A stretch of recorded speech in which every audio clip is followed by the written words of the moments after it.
parents didn't necessarily eat the best of diets. We didn't know that much about the nutritional aspect. Now, my mother had various health issues, but she lived to be 97, nearly 98, and my dad almost made 89. So longevity runs in the family. Now, Yes. they didn't face the same challenges I did because. Lived a different life than you. I don't even like to think about the details of that, Lubie, but straight out of the Colombian jungles, man, I used to get this crap. I remember throwing these parties. No one would ever leave. That was the thing. If you were providing the blow, you would have people at your house, and you were already passed out after a 2-day binge, and they were still there at the table going, "Hey, any loving scrap." Oh, What the hell was I thinking, too? I mean, I was really just starting out here in Miami. I remember a few times going to work thinking, I'm fine. I interviewed Pat Riley, coked out of my mind one day. I'm not sure that the conversation went as smoothly as I normally would have anticipated. The time. Wake up with Defo, joined by Lubie. Welcome to the Defo Show.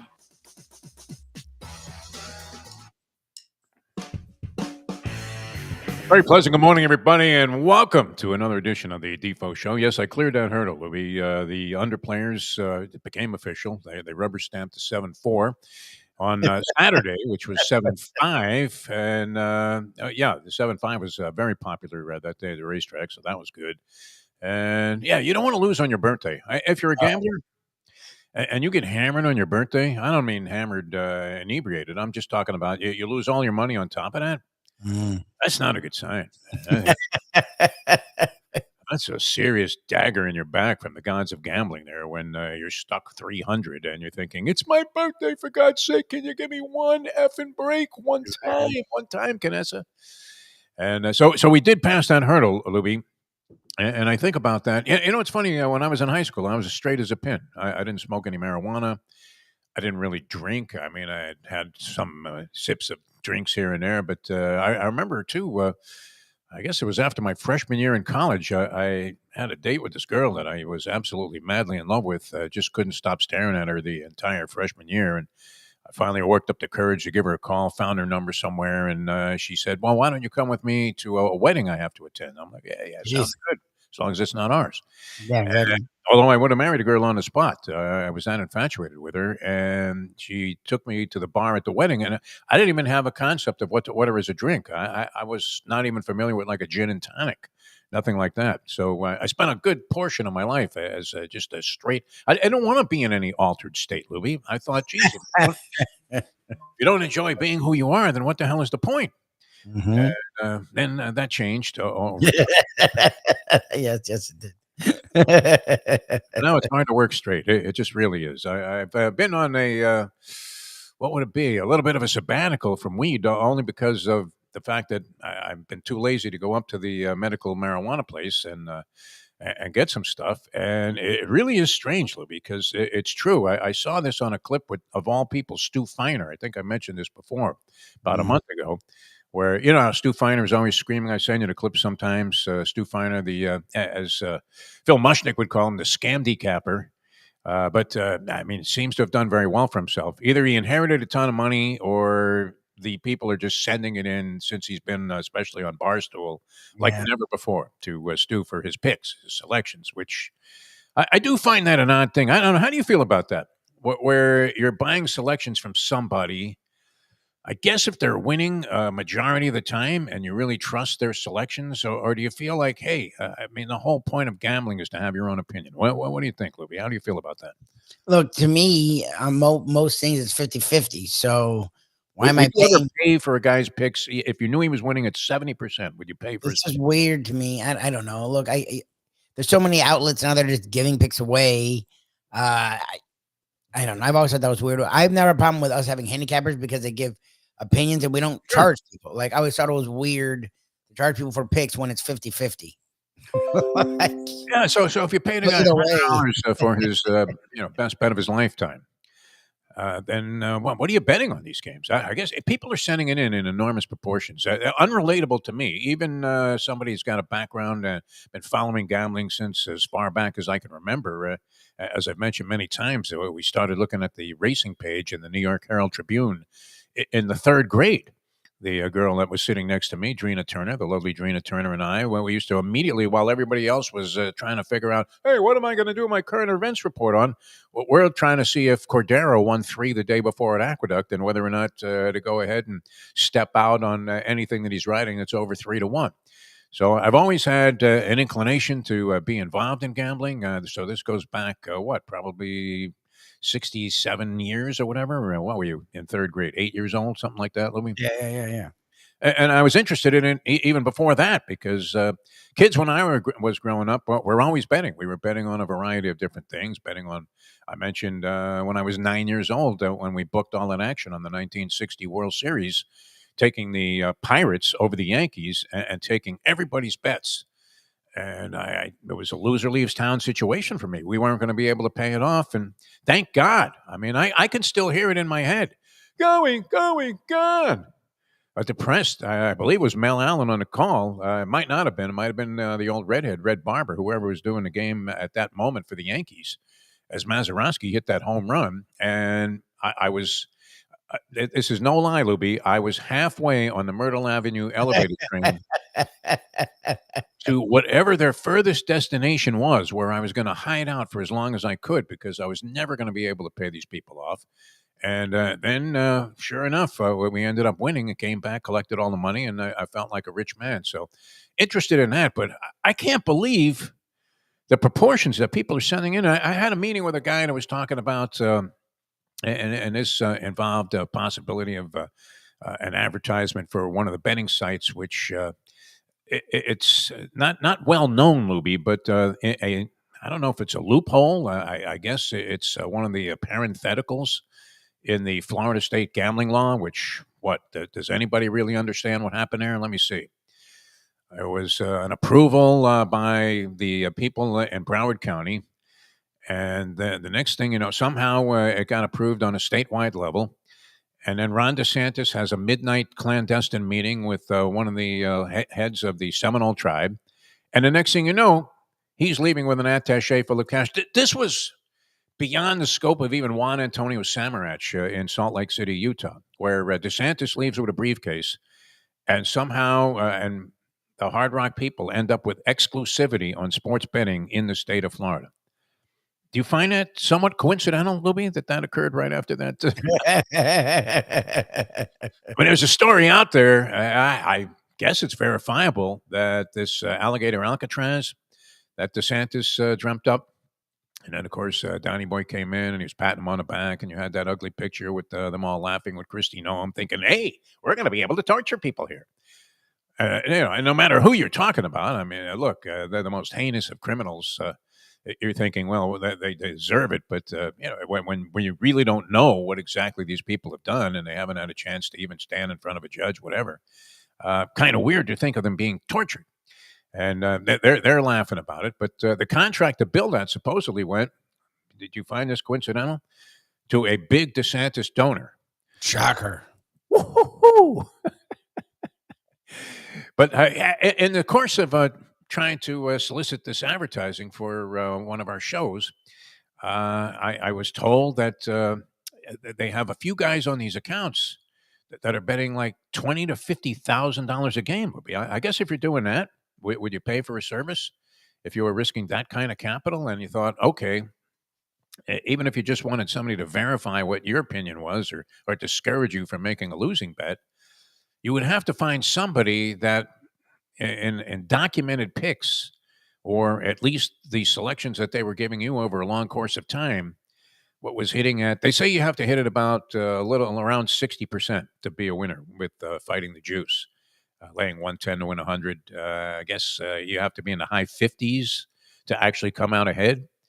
So you would have to have a phenomenal handicapper to make it worth paying for the pick. And then on top of that, I guess if you're paying somebody $100 or whatever for a selection, if you're betting 20,000, it might be worth it. But other than that, what I always found fascinating about having handicappers on the show is the detail they get into. They actually were able to discuss sports in a way, in terms of overall detail, that you wouldn't even get from the most astute and respected of analysts. Yes. and that's the benefit of it, I think, from a Yes. broadcasting standpoint. It's not just like, and so if you had to pay tribute to the guy and capitulate to the idea that, okay, so how do they get use of your selections? Which I always found to be an awkward moment. I remember when we were doing our Degenerate Friday show originally, and we had the original cast of Proline pretty much assembled there. Jim Feist and Stu was one of those guys. Stu Feiner was one of those guys, but screaming maniac and yelling and screaming about all of these picks. Can they really be that good? That's the question that you ask yourself. And you're thinking, who is on that level? And my theory was always this: that if you were that good at handicapping sports, why would you want to tell anybody about it? Why wouldn't you just keep it to yourself and just keep making money all day long? Because I guess I know somebody that has a system where he's got a thousand subscribers at $29 a month. This guy's not even one of the well-known guys. That's So crazy. I mean, he's good right, for him. But $9,000 a month for giving out picks. Yeah, I like the Pirates tonight. I don't cast aspersions. We've dealt with a lot of guys that do it, and good for them. I just have always been curious as to why. Like in most things you're doing, it's 50-50. So, okay, you have a 50% chance of getting it right, 50% chance of getting it wrong. So, That's okay. your basic starting point. Exactly, Libby. Good Yeah. point. So, like, why not do it yourself? You know, now if people are offering up information for free, I think you should get all of the info you can. Yeah. But to spend, I don't know. Look, I'm not against anyone's business. Good for you, especially if you're hitting at a real rate. But like we've talked about, even the best handicappers are always going to go through dry spells. So look, Andy says something that's probably true. A lot of people would rather just have someone else to blame.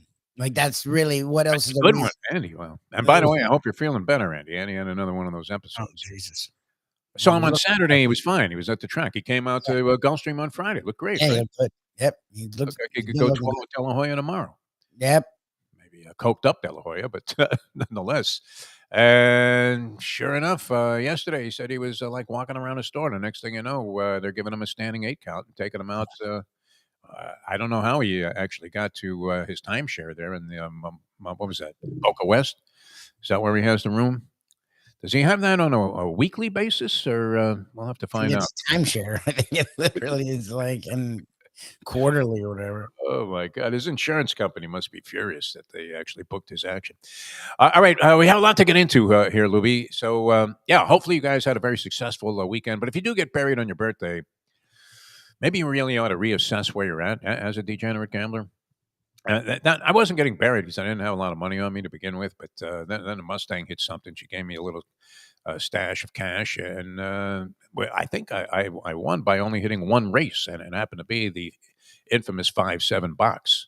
There you go. In that order. So that was kind of. Is that a good sign? Maybe the things are going to turn around. Louis, 100%. how would you Great. rate? 2 or 3 came on your birthday. Like that's perfect. Yep, yeah. And now, how was your July 4th? Was it relatively quiet? Does your dog react to fireworks like many dogs do? No. My dog doesn't care. My cat this year got a little weird where she didn't want to go outside during the fireworks.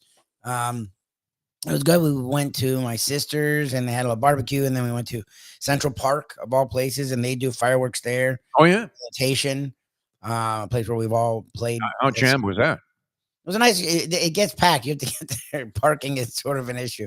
Yeah. But it was fun. We haven't done that in the last few years, so that was cool. And then we just did a lot of stuff around the house. As the term nesting I've heard before, I'm seeing in front of my face, and it's more yell at your husband to do things is what I guess nesting is in the modern world. That's what I did the last 3 days. Oh no, totally understandable, Louis. No, when a woman is pregnant, as the pregnancy progresses, they start doing more and more weird stuff. Yes, that's under the auspices of nesting. Yeah, where they. Yes. I mean, this isn't even involving nesting. I mean, we're way past that point. But the Mustang has a habit of like putting things in places where she can't find them, and then asking me where I put them. Like I didn't touch that crap. Really does that all the time. Yeah. And then she gets so mad at me. I'm like, why would I know where you? How do I know where you put it? I didn't touch it. I mean, I was trying to find this crap myself. I happen to, have like ICE people help me out with a search warrant, and I managed to find the pee pads that you use for the little dog, buried in a closet somewhere that we never even opened. I mean, that's where they are.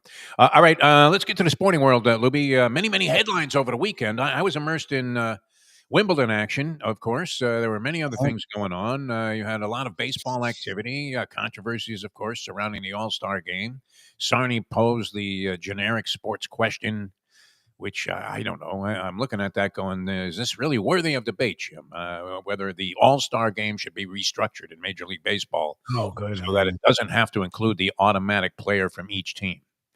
I don't know. How do you feel about that? Is it even worth discussing? I don't have a problem with that. I actually like it that they have a player from each team. Does it deprive some deserving guy of being on the All-Star team? Maybe. Could they expand All-Star rosters to include guys? Where do you draw the line? I guess it's kind of like debating whether they should expand the NCAA tournament or the college football playoffs. Where do you draw the line so it's fair? You just give everybody an All-Star bid? Because Stowers from the Marlins became an automatic guy. Yeah, they had to have one guy on the All-Star team. Now, the Marlins, they don't, I mean, if you're looking statistically at the players on the team, do they have a fully qualified, surefire all-star on the roster? I don't know. Not really. Does everybody? But I like seeing every team represented. I don't know. How do you feel about that? The All-Star game, when we went to the one in Miami, and you were there with me, right? I don't know if you were you sitting in the same section? We got No, we ended up. Yeah, I was working it for the station, but you were there with was it Niner Man and yours, and we ended up sitting in the same. Like I could sit wherever, so I sat with you guys. The home run derby was a lot more fun. All-Star game was boring as all hell. The game sucked. And I used to love it. I used to be very much enamored in the All-Star game when I was a kid. Baseball was the number one sport. It was America's pastime, and you actually cared about this stuff. And they had 2 All-Star games when I was growing up. They played 2 different ones. I was a huge American League fan, growing up a Yankee fan, and so I always rooted for the American League, and I was devastated if they lost. And you thought, and we've said this forever, that the Major League Baseball All-Star game most closely approximates the game itself, so it had more meaning. Now, it was ridiculous when Bud Selig tried to attach too much meaning to the All-Star game, where there were a bunch of crud ball All-Star games contested, and then you had the game declared a draw after 13 innings, and Selig said, "Well, you know what? We got to spike this thing up. So let's have it determine who has home field advantage for the World Series." Where you're attaching meaning to something that is absolutely a meaningless exhibition, and then affecting what would be the thing that you're competing for the entire season, 162 games long. My God, when does it end? Yep. And the race in September, and then the early playoff rounds, and then you're going to go ahead and give a leg up on the World Series when you're deciding the championship based on some bizarre exhibition event that happened. Why not just have the team that had a better spring training record get home field advantage for the World Series? These games, a game that doesn't count shouldn't have that much meaning in the outcome of winning a championship. So that was ridiculous. I guess that's been rescinded, right? They don't do that anymore? No. They ended that a few years ago.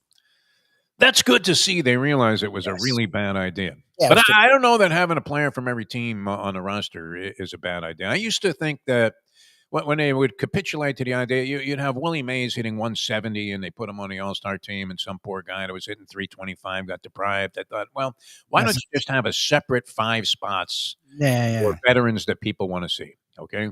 Would that be something that was detrimental to the integrity of the All-Star lineup? I don't think so. So I thought that was something they could institute.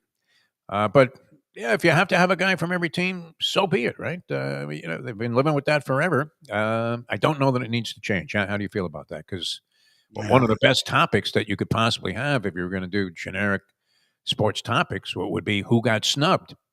And it happens to be one of my favorite topics, by the way. Who got the shaft in All-Star selections? I don't know. Does that ever enter your thinking anymore? Used to. Oh, no, anymore is a good. Yeah, nowadays I don't care as much. The Hall of Fame snub, the All-Star snub, this snub. I don't care like I used to. Back in the day, it would be another one of those.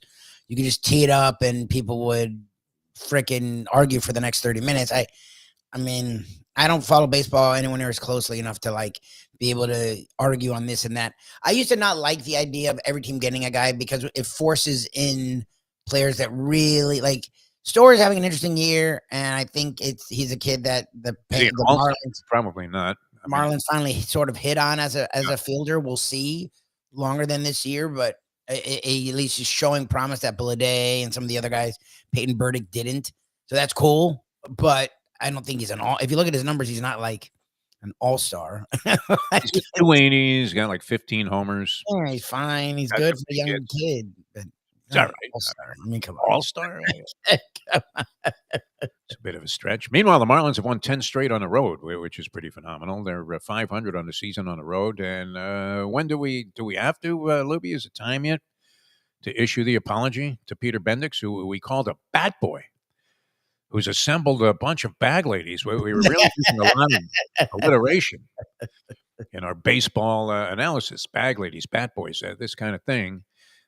In a completely disparaging, derogatory, and inflammatory indictment against the Marlins organization. Do we need to reassess our opinion, or is it premature evaluation? What do you think? See, you hit the point last week when we were sort of implying about this idea, and you have to see them sustain it for some kind of reasonable period of time, no? Before you concede that you were wrong. What was wrong? We've talked about it. Like in baseball, the old adage, every team wins 60, loses 60. It's the 42 in the middle. Like, so because they go on a nice little run, I like seeing it. I like seeing who's doing it because it can give you hope. It feels different than in the past. And I hope Bendix doesn't suck as much as we've said he sucks. But I'm not going to start applauding him now. We've talked about them. They're winning. We're giving them credit. The pitchings look better. The hitting's been way better. So I think that's all you can do is give them a little credit as it happens. But I'm not going to go, they hit it out the park with this Bendix. It's hard for me to go there yet. Like they're still on track to win 70 games, which as we've said is an atrocious season. Projections still aren't particularly flattering. They're still supposed to be a bad team. Like I like seeing a team that's being disparaged, even if it's us that's doing the critique. That rises above that, especially with young guys. They're out there. It's not their fault they got assembled into this schmuck situation. And if anything, you would have to say, all right, because they're bottom dwellers and bottom feeders and going to be competing. They're out of the basement now. They're actually ahead of the Braves, which is amazing. Yes, they're in third in the division. Standings, yeah. I mean, that's not saying much because they're hopelessly out of any point of contention, but Philly and the Mets seem to be battling it out. Mets beat the Yankees 2 out of 3. Guess whose picture was, you know how they always make that joke? Hey, right next to evil in the dictionary, you'll see a picture of so-and-so. Yeah. You mentioned hot seat baseball managers, and whose picture pops up? A giant portrait of one Aaron Boone. Oh, already? He's back on the hot seat. But how could he not be? I mean, the Yankees are just sucking wind. The Toronto Blue Jays have won 9 in a row, Lubie. Oh, gee. Oh, the Yankees 9 in a row, and they've opened up 3 in a hook on the Yankees in the American League East. About what? Was it a month ago? Where the Yankees were on top and the Blue Jays were doing nothing. And the Blue Jays are one of those wise guy teams. Every year, all the pundits are like, well, you better watch out for the Blue Jays. It's like, watch out for what? Dive off the cliffs of Niagara Falls there? Are there cliffs, Niagara Falls? No, I guess you just sort of walk your way to the edge. I've never been. I've heard. It feels like you don't think of it as like the Grand Canyon where there's a little fence and you're thinking, I don't feel like climbing that. Yeah, exactly. Ugliness. But every year they're just a devout outright failure, the Toronto Blue Jays, or so it seems for the longest period of time. That they have invested money. It's not like they've been like the Marlins where you're thinking, you cheap bastards. And it hasn't worked. And here they are surging. 9 wins in a row, hottest team in Major League Baseball. They've taken over the lead in the American League East, almost running away right now. From there's been a lot of I love those AI interviews where they have like Aaron Judge and they dub in something else that he's saying in a voice that sounds like it could easily be him, and they sort of have the image of him talking, and even though it's like a kung fu movie where the lip mouth movements don't match up with what he's saying. But there's like a daily one coming out with Aaron Judge just trashing the organization. So I would imagine the screams and the howls. The Yankee fans have become sedated to the idea that they will never get rid of Aaron Boone. They're more likely to replace him by digging up Casey Stengel than they are to fire this guy. And yet he leads the pack there. So the midterm report, Major League Baseball managers, hot seat, Lubie. I have Boone, is Alex Cora in trouble with the Red Sox? Alex Cora, Red Sox not exactly lighting it up. This is his second stint there after he was suspended. Yep. You've got. Does it matter who's managing the Oakland A's? They're one of those franchises that's in the same category as the Marlins. That you're thinking, oh, the poor slob, he'll never have a team to work with. But one of my favorite players of all time was a Marlin, actually, Mark Kotsay. Yep. The manager of the A's. He's supposedly sitting there on the razor's edge. And Snitker, the old man that what was so. I mean, he seemed They so won a World lovable Series. with the Braves. Didn't they win a World Series with him? Yeah, It was just a few years ago. Yeah, Snitker supposedly in some trouble. So that was some of the speculation. The other thing, too, out of Major League Baseball, the home run derby, nobody wants to be in it anymore. Oh, really? It's gone away of the NBA Sucks. slam dunk, is it not? Yep, Where they yep. got to bring in some guy to play street ball at Rucker Park to ignite fans' interest in the slam dunk. Who's that little guy that wins it every year? That guy that's in like the CBA or whatever it is, He the just summer league. left his team or released Mac McClung, something McClung. Yeah. Now, he's great. I mean, no doubt about it. But is it like watching Dominique Wilkins? Yeah, it's just dumb because he doesn't do anything else, and it's like he's not really in the league. It's No, like he's not even a N1 player. guy. It's like getting an N1 guy to Like the compete professor in the skills. compete in the skills thing, and then he doesn't actually have skills to be in the league. Like, If you're not in the league, how can you be in the slam dunk competition? I mean, I don't seriously. know. It's a little If weird. you're not a regular NBA player, how could you possibly qualify to be in the slam dunk? But the home run derby's kind of gone in that direction. I mean, the guy from Seattle that's leading the league in home runs, he's in it. What's his name? Riker, something like that. Got 35 or 36. Cal Raleigh? Is it Cal Raleigh? Raleigh, yeah. I don't know, something with an R. Shows you what I know about baseball. But yeah, I mean, okay, so you have the home run leader in there, and then look like a bunch of stiffs, huh? You're not getting Ohtani out there. You should get Judge and Ohtani. Like that was a good thing. Ohtani, I mean, should be automatics, no? Even in the 90s when the slam dunk contest already started to get people that were interesting but not the stars.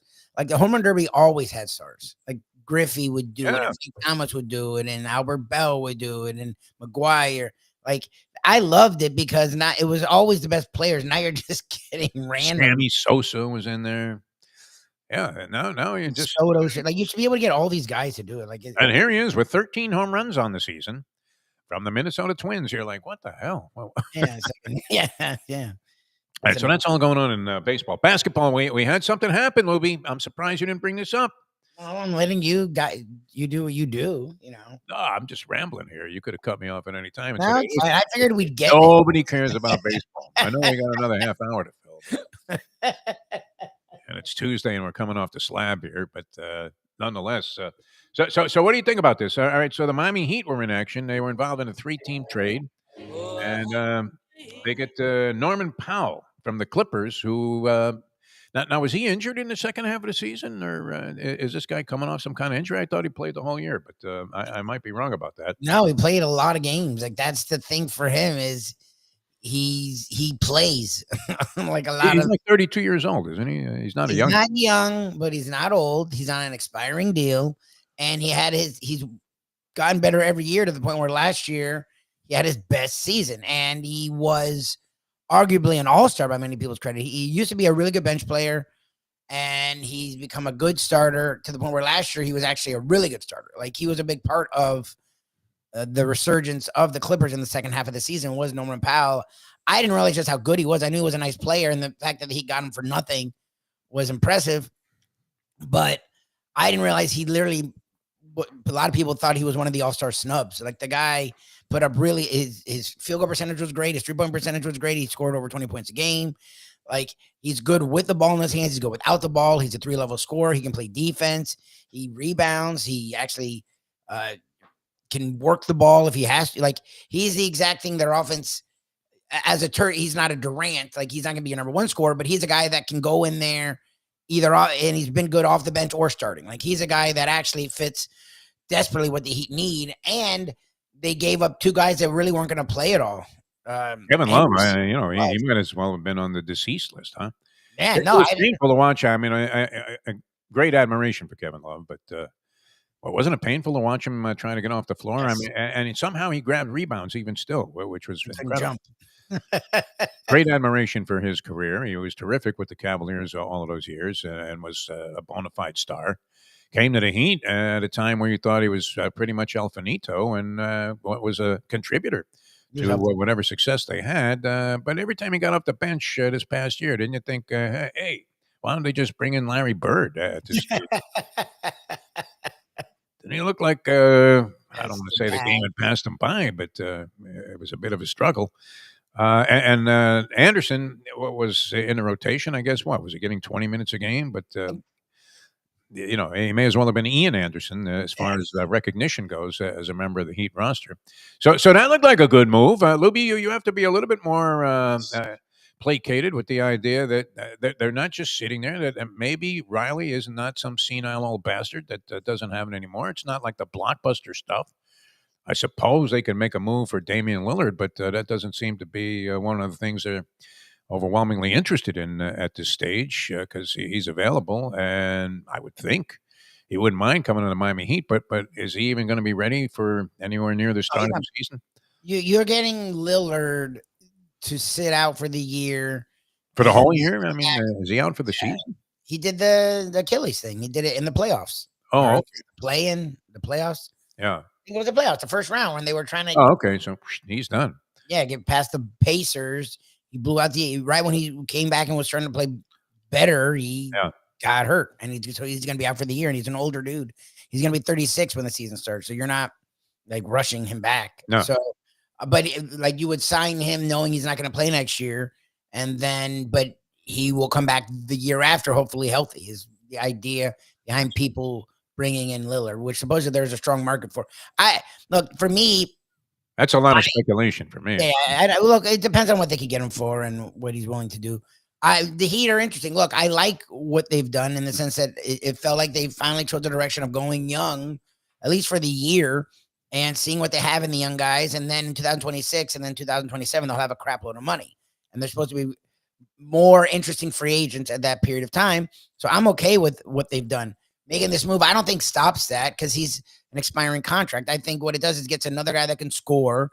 The Heat are, again, like we said, the Heat are never going to tank. They're never just going to get rid of Hero and Bam and all this stuff that people have talked about. They're never going to get rid of everyone and start from scratch. They're not going to do that. But what they can do is go younger and make smart moves. And that's what I think this is. Like if the Clippers are going to give you a dude that's an expiring contract, can average over 20 a game, shoot nearly 50% from the field, over 40% from three. Nice efficiency he has. You have to sort of take that. Like you can't well, no, we're going, like that's where the Heat are different compared to like a Rockets or a Pistons, like where the Heat are not going to say no to moves like that. They're going to clear space. They're going to make room and see what they can do. If they can continue to improve this offseason, they will. If they can't, they'll skew young. Like I'm okay with that. I just didn't this stuff where they like were in limbo to me is annoying. Like pick a direction, go young or go all in. But in the middle where we want Durant, but we're not going to give up a lot for Durant, and we want okay, that's fine. Then you don't want to go with a veteran, which is okay. Then go young. Like pick a lane. Look, it's what the Celtics are doing. They're not going to have Tatum for a year. They're like, all right, screw it. We're going to clear the tanks. We'll keep Brown if we don't get the right deal. If we get a great deal, we'll trade Brown. But we're not going to be good next year.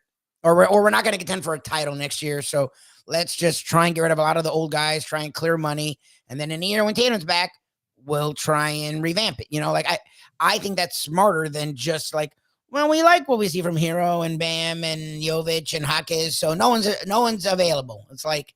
Well, what happened to Jaquez Jr. last year? I love that guy. Played all 4 years at UCLA. I'm a quasi-closet UCLA fan. I always liked the program there from my time out there in Los Angeles. And, of course, they were great at one time, so they were real easy to root for. Even if you were on the East Coast, there were a lot of UCLA fans among my friends and basketball acquaintances that we had on Long Island when they were winning all of those championships under the Wizard. As suspect as some of those philosophies of the Wizards might have been, where you had the booster, Sam Gilbert, was obviously greasing many people to get them to go from wherever they were, inner city environments, and all of a sudden they're loving traveling to Los Angeles to play for the UCLA Bruins. So I followed Jaquez Jr. a little bit more than I normally would when he was in college, and of course he was there for a long period of time compared to most NBA starters and stars. But wow, did he have a sophomore jinx there? Was he on the cover of Sports Illustrated or something? He really tailed off from what promise he showed as a rookie. The question and what struck me as you were talking about the Heat, and everybody always talks about the core. What if the apple is rotten to the core? Maybe you're committed to a core. They're so committed to Tyler Hero and Bam Adebayo that is that in and of itself a mistake? I guess is the question that you have to ask yourself. They did get this point guard that dropped out of the top 10. I found this too, Lubie, and maybe, I don't know, do you ever have these kind of epiphanies when, I know you're a diehard sports fan like I am. I mean, we're not as obsessed as, say, Jim Sarney, who's watching 6 different events on his phone, texting me about women's cornhole and professional lacrosse. And I'm thinking, no, I'm not really watching that, Louis, even though, I mean, Sarney. Yeah. But I found this, and it reminded me of something that we talked about. I guess this happened a year or so ago, where we were talking about this, where I was in a bar at Harrah's, at one of the restaurants in Harrah's Casino in Atlantic City, where we were staying. And they have like a happy hour. I guess it's called McCormick and Schmucks and Schmicks. McCormick and Schmucks. They used to have one here. They still have that. I think it was on South Beach. I think they still have it. Yeah. McCormick and Schmicks. Not a bad place. I mean, reasonably good food. And if you catch them on a happy hour, it happens to be a great deal. Much like I found with one of the places that I like a lot. But when you catch the thing at half price, the Farmhouse. I don't know if you're familiar with the Farmhouse restaurants. Okay. Got a happy hour deal working. I don't know if it's just for the summertime or hopefully they'll extend it, but it's like 3 to 6:30, half price on everything, all drinks except their super select, the fancy cocktails they make. But everything else is half price. Food's half price, and at half price, food's great. If you were paying the regular freight, not outrageous, but not quite the bargain that it was at half price. Anyway, so McCormick and Schmicks has this happy hour, so I ventured in there. And I'm looking at these 2 guys, and they are just absolutely pouring over sheets and sheets of personal notes that they had made, and they're discussing, well, what about this at minus 140? What about this? What about that? What about this? And I'm sort of eavesdropping on their conversation because it was degenerate gambling talk, and I'm naturally fascinated by this. And I love it when people are so dedicated to it that they've taken their own notes and they're doing their own extrapolations. It's like they were...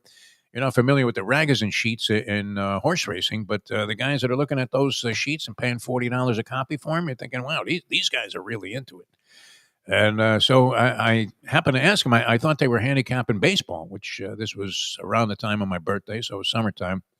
And I thought, wow, I want to, make a little baseball parlay bet. I'm going to ask these guys if they like anything tonight, see if they'll share that information with me, since they seemed so deeply involved in trying to determine the outcome of games and prop bets. And so I said, hey, you guys handicapping baseball? Do you like anything tonight? And he said, oh, no, we're betting NBA Summer League.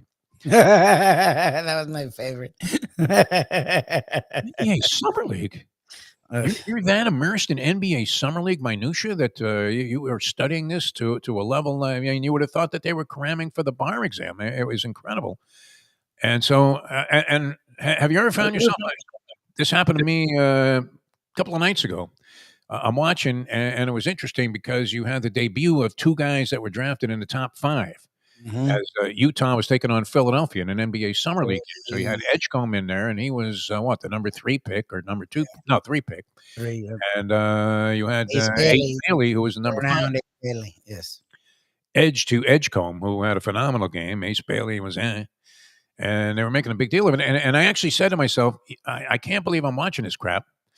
This meaningless garbage, just trying to get a little bit of a view of who might have some NBA ability.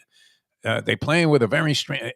Are you allowed 10 fouls before you foul out of these games? Yeah, I don't know if they even foul you out. What is the deal on it? I don't think they foul you out. I think you have a certain number. Encouraging these guys to hack each other. Sorry to cut you off. Yeah, well, no, you're not cutting me off like that. that sort of thing is, it's not there to encourage that, but you're supposed to just let guys get run. But yeah, that's what sort of happens if you're allowed to just Did he foul. not have enough players on the roster to accommodate somebody fouling out of a game? Well, why wouldn't you want to have these guys abide by the rules that they're going to have to deal with it in the NBA instead of just plowing into people? It's bad enough, they don't call traveling in the NBA anymore, so they're going to give a guy 10 fouls a foul. That was a strange rule. But I actually had the realization. I said, yeah, you know what? If you're laying on the bed here at 7:30 at night watching NBA Summer League basketball, unless you're suffering from an incurable terminal disease, there's no excuse for this. There's just no. Get off your ass and get out there and do something. Jump in the swimming pool, jump in the intercoastal, run across the street to the beach, get in the ocean, find somebody to talk to, get on the phone, do something, do anything, but do this. But have we seen anything from this rookie guy that the Heat drafted? No. I know they've played a couple of summer league games. I haven't caught any of them yet. Yeah, I did see a stat there where he had 4 points He hasn't all done on it. free throws and like 0 for 10 shooting it. Do you He's read very anything raw. into this? I mean, is this guy going to be any good? Do we have any idea, Lubie? Look, we've seen guys play well in the summer league and it not mean anything. So to me, playing poorly in the summer league doesn't mean anything either. He's 19 years old and he looks like, I mean, he is just raw. Like he doesn't look ready to play alongside or against grown ass men. Like I think he'll get there. I think he'll be he's a very interesting pick for the Heat, but he's a guy that's like, I don't know what, like he may get minutes this year, but he's not starting. He's not challenging for a starting role. Like I don't see that at all. All right. Like it just doesn't. So where are we at? I guess that's the gist of my question here. Is that are you rotten to the core? Are you stuck believing in something that is a complete falsehood? That Tyler Hero and Bam Adebayo are good enough as your two core players, and now you've added in this Powell guy who, as you said, very efficient as a shooter. I mean, shooting. You know me with my batting averages and shooting percentages. That's a key for me. I want to see who's doing it on a consistent basis. Yes. And producing with regularity, not shooting 3 for 16, but still getting 21 points. And everybody's, oh, whoa, Tyler Hero had 21 last night. I like to see a guy that's shooting around 50%. This guy shoots a high 3-point percentage, 42 or 43% by the league standard. So well above the Mendoza line there, which would be 33% of efficiency. But I mean, are you committed to something that it's just not going to work? Kind of like, I mean, we were talking about the Marlins with Bendix. I mean, is that concept ever going to work where you're producing championship caliber teams, which is what everybody's supposed goal is, while you're embracing a core of players that just isn't capable of getting you there? I guess you can't totally strip it down. What would they do? I mean, if they traded Adebayo and Hero, either one or both, would they be in a better place, Libby? And look, to me, it's all about what's offered. Like that's this idea. I don't know if anyone's untouchable on the roster, but you need to be offered the right deal. Like that's my problem with trading a Bam or a Hero. I don't think the Heat are so. Bam's been tougher for them to be willing to trade. I don't think they're so against trading Hero. They're just not going to trade him for nothing. Like at this point, you want first round picks. You want young assets, like players that can contribute now for either of those guys. Like, and clearly they haven't been offered that. So are they these forces that you can't get rid of because no, I mean, look, they started with the playing game with them as their two better players the last few years. So no, you can get rid of them and be where you are or close, like, or worse and get a better pick. It's what are you getting for them? The Heat have cultivated these players. Both have made all-star games. Like you're not just trading them for nothing. Like you're just not. So I think they're open to trading both of those guys, but it's got to be like lots of picks. Some real young players that can play now. Like until they get that offer, there's no reason to trade them. They're going to get rid of Wiggins. They're going to get rid of Rozier. That's going to net them hopefully some stuff. And then we'll see what happens. The East, the thing that's weird for me is the East is so questionable outside of the Cavs.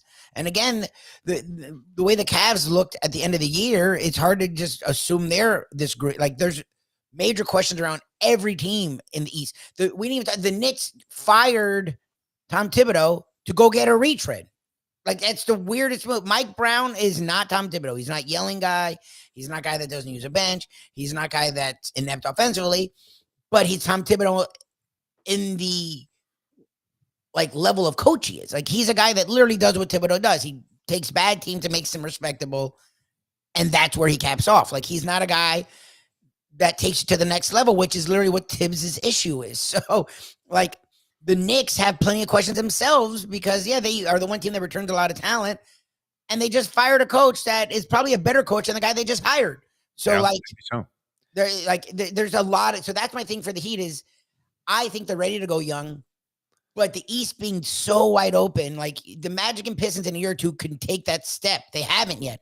Like the Celtics are in transition. The Pacers are in transition.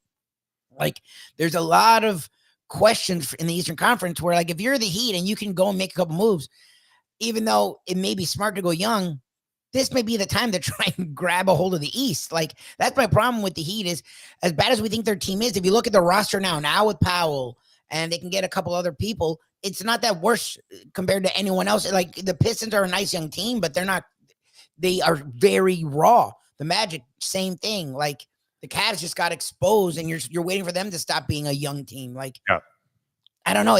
I'm ready for the Heat to do the young thing, but if they can make moves like this, it's hard to avoid those moves because the Eastern Conference is ready to be had. Like I can see the Heat going, we're ready to go young, but man, it's why it's worth a shot. I mean, I like both players individually, and it seems like they're pretty dedicated to the task and represent that whole Heat culture thing, trying constantly to work hard to improve on their game. But Adebayo has kind of leveled off a little bit, maybe even taken a step backwards last year from what you thought he was going to be if he was still making an ascent. He really was sort of disappointing, I thought, last year, even though he was an all-star. That's a lot to say. All right. Well, that's a focus on a lot of local teams here. But in general, you have to ask yourself that question. Are you stuck in the mud? Are you committed to something that just in the long run is never going to work? And that happens to various franchises in sports, including, and I thought you would love this, speaking of local teams, did you see the comments of what was it? Samuel Asante Senior. Asante Samuel, yeah. Asante Samuel. He's not a fan of Mike McDaniel. Yeah, he says McDaniel's a putz, and that Chris Greer has got no backbone or spine, and that's why Asante Samuel would have no interest in coming to the Miami Dolphins. So that was kind of a scathing indictment. All right, we're going to come back in just a moment. We've got to get a few words in for our fine supporters here over the many years we've been doing this, and we'll come back. I have a little dissection there. Wimbledon's been fascinating, so I wanted to get into that. I know tennis is not the most popular topic here, but you do have intense action. You still have Americans alive. We did have Emma Navarro, who I thought was going to be eliminated by one of my new favorite players on the women's circuit. She just seems to be such a pleasant human being and well-grounded at 18, this Mira Andreeva, who, wow, I mean, she could just as easily be like one of these spoiled tennis brats that's constantly fetching and seems to really say and do all of the right things. She's a very charming young lady.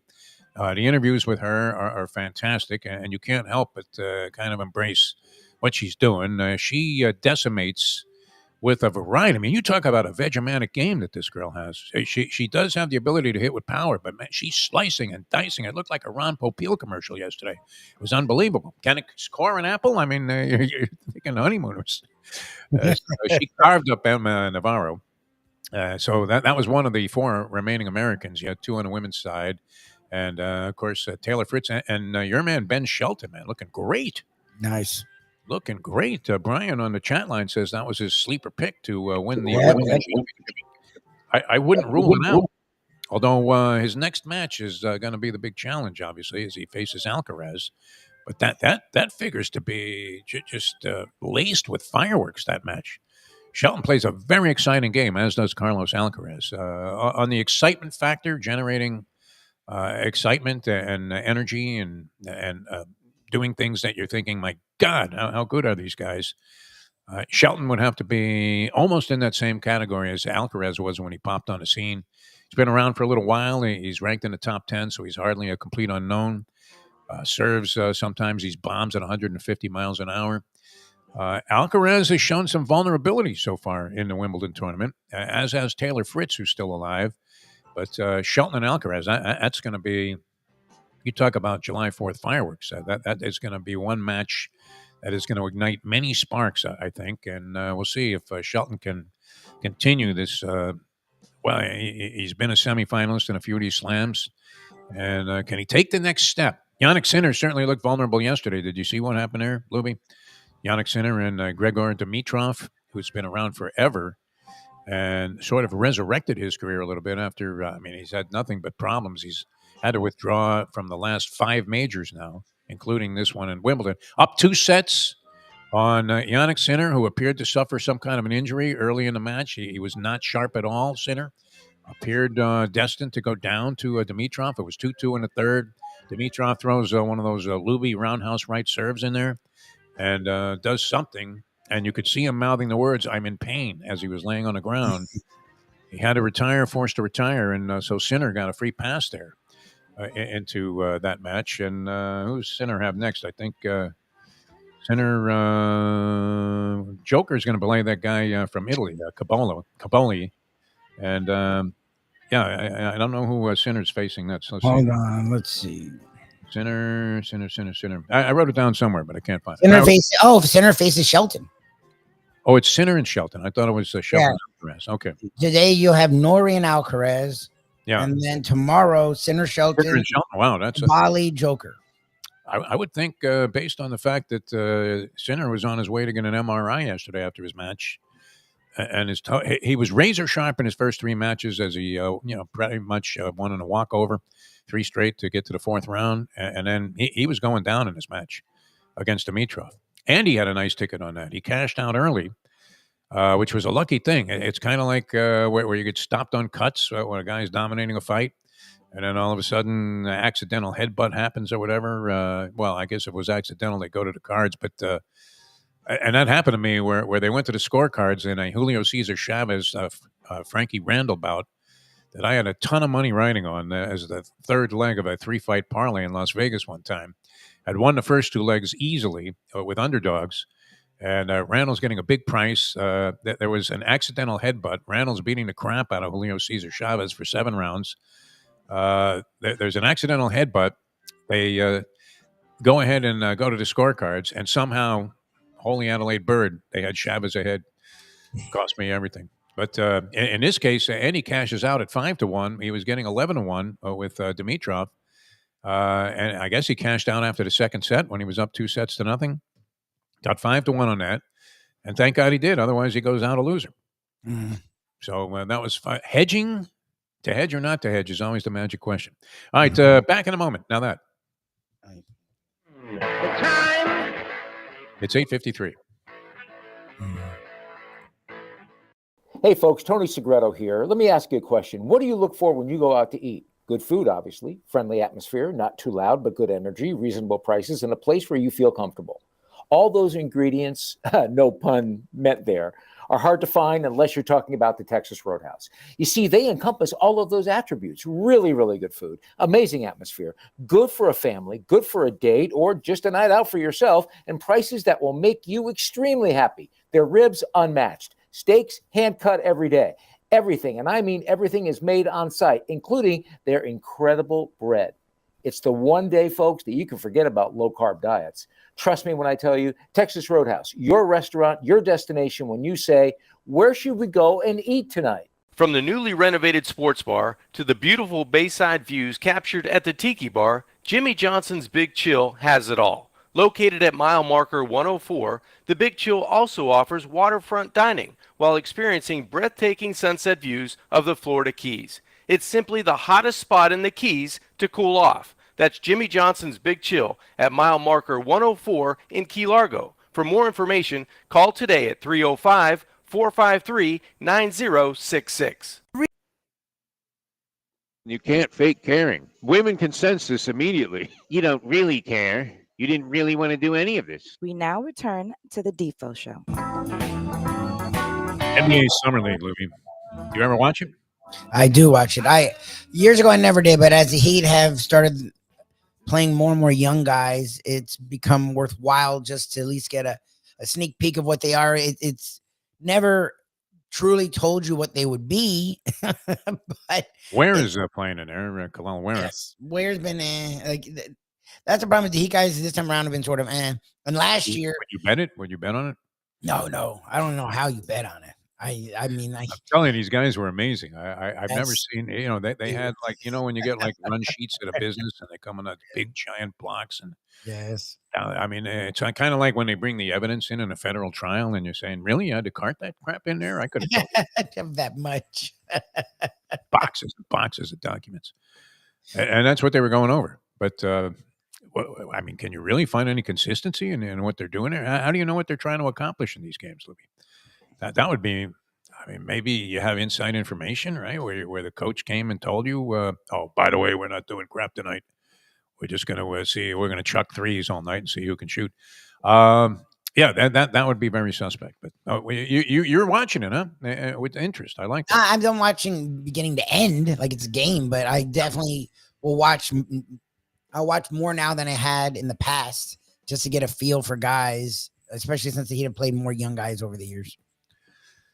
Seems like there's no consistency, though. I mean, this Edgecombe guy looked great in the first game. He had like 28 points. He was doing all kinds of great maneuvers. And then I saw a little more. I don't even see him on the floor the next time Philadelphia was playing. So we'll find out if any of these guys can actually play. All right, I did want to mention this because, we like to bet a little golf here, speaking of degeneracy.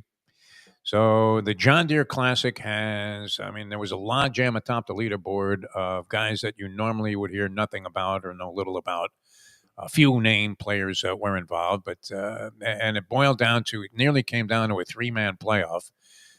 There was a guy missed, he shanked a drive on 18, hadn't won a PGA tournament. I think he's in his 30s, Asian descent, I believe. I don't know. What was the guy's name? Shoot, it's escaping me now. But he hadn't won, and he had a chance of being in a 3-man playoff. All he had to do was par 18. He couldn't do it. All right, so you got a 2-man playoff, and one of the guys involved is Brian Campbell, a guy named Brian Campbell. He ends up winning the thing on the first playoff hole as his opponent overshot the green there and then ended up bogeying the hole. He has a short putt, like a 12-footer for birdie. He misses that, taps in.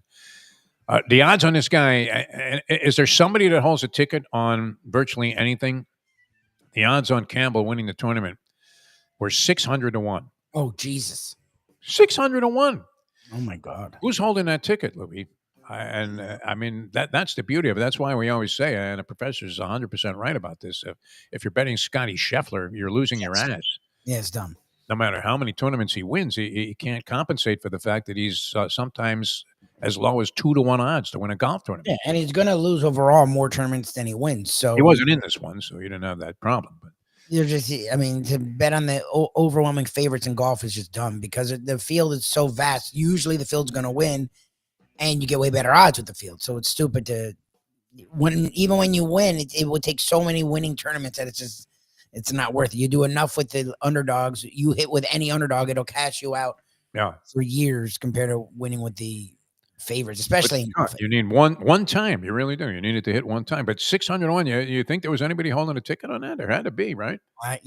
Does somebody have a winning ticket on all bets, or does the public get completely shut out when something like that happens? Would you just automatically take the 5 biggest long shots in every golf tournament and hope to cash one time out of what? I mean, if you had $100 riding on this, can you imagine?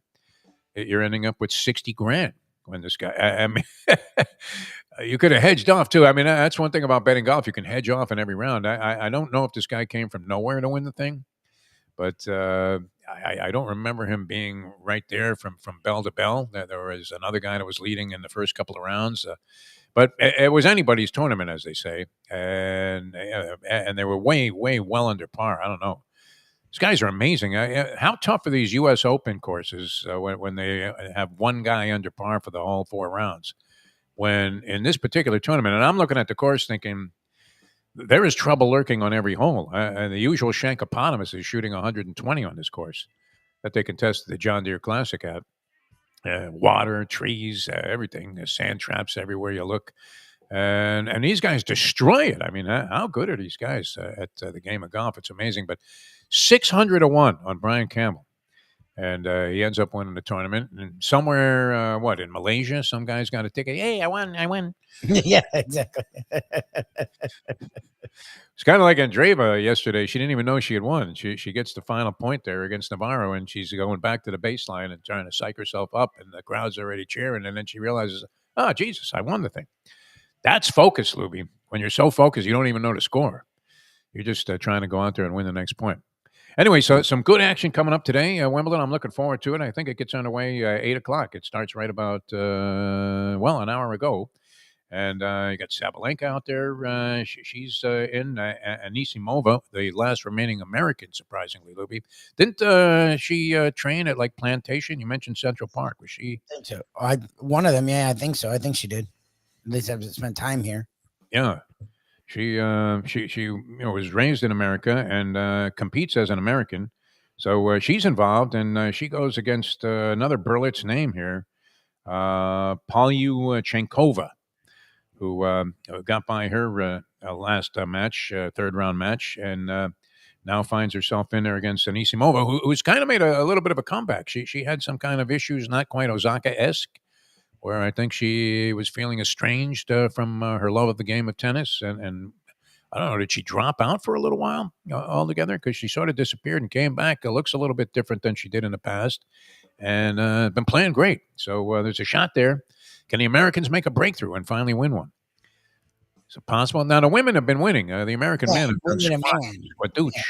We need your guy Shelton to take advantage of Sinner being hurt. I wouldn't mind at all having I saw Brian said he had money on Shelton. He does, yes. Will win this thing.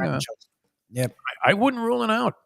Look, I hope so, especially now you're seeing Alcaraz struggle. Joker's finally looking his age a little bit, and Sinner is now hurt. Like, those are the kind of tournaments where maybe an American can. The way Sinner was playing yesterday, and now knowing that there was some kind of lingering, obviously, impact. I mean, you don't go get an MRI just because your elbow hurts a little bit. No. And he fell very awkwardly, and then it happened again. He like slipped going. He was going to his left and fell, and he sort of tried to brace his fall with his right arm, and you could see it was kind of awkward. He kept playing, but he was not sharp at all by comparison to what you normally see from this kid. I would think Shelton is favored in that. We got to take a look at the odds, but I would take a sniff with Ben Shelton over Jannik Sinner in this one. The natural inclination is going to be to say that Sinner wins this because he's number one in the world. But number one player. What do you think? We got to find some odds on that. And go ahead. Odds. I don't see odds. We'll take up a collection here from the audience and put that money down. Ben Shelton to win that match, and then maybe go on to win it all. All right, a lot of fun, Lubie. You have a great day. Good being back with you guys. Thanks so much for tuning in. We always appreciate it. We'll do it again tomorrow. Should have some old school working with Tony Segreto Thursday. We believe Dave Gurgles Gurgley will be on board for the Trivia Challenge, and then Friday we will be back with the professor on a big board, so lots to look forward to this week on the show. For Mike Lubie Lubitz, I'm Jeff DeForest. Thanks, everybody, for joining us. We'll see you next time as we leave you now that. The time. Thank you, Johnny. It's 9:04. Let's go to eat a damn snack. Look what they done to my soul.